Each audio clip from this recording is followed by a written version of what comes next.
नमस्कार दोस्तों।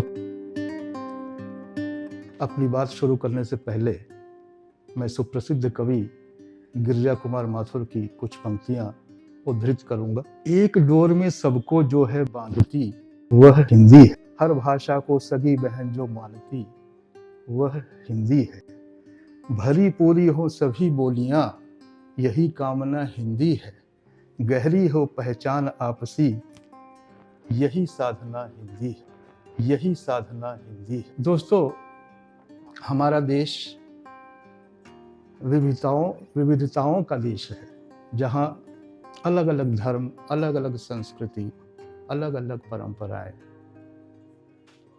विद्यमान है और इन सब को जो जोड़ती है वह है हिंदी। हिंदी हमारी मातृभाषा है। 14 सितंबर हिंदी के सम्मान का दिवस है, क्योंकि 1949 में हिंदी को राजभाषा का दर्जा प्राप्त हुआ। इसलिए यह दिन हिंदी को सम्मानित करने का दिन है और यह दिन हमें याद दिलाता है कि मातृभाषा का सम्मान सबसे बड़ा सम्मान है। दोस्तों, हिंदी देश में ही नहीं, विदेशों में भी करोड़ों लोगों द्वारा बोली जाती है, समझी जाती है। इसकी सहजता ही इसकी लोकप्रियता का सबसे बड़ा कारण है।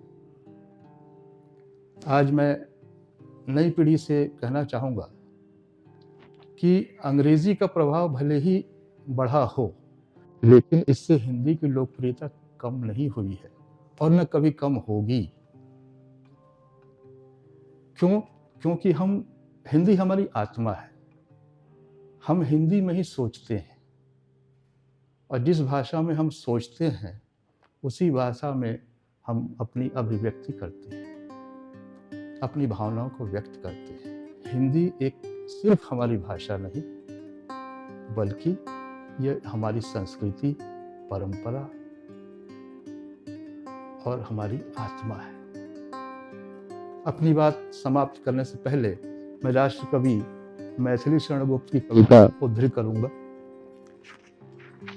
मेरी भाषा में तोते भी राम राम जब कहते हैं, मेरे रोम रोम में मानो सुधा स्रोत तब बहते हैं। सब कुछ छूट जाए मैं अपनी भाषा कभी न छोड़ूंगा, वह मेरी माता है उससे नाता कैसे तोड़ूंगा, उससे नाता कैसे तोड़ूंगा, उससे नाता कैसे तोड़ूंगा। धन्यवाद।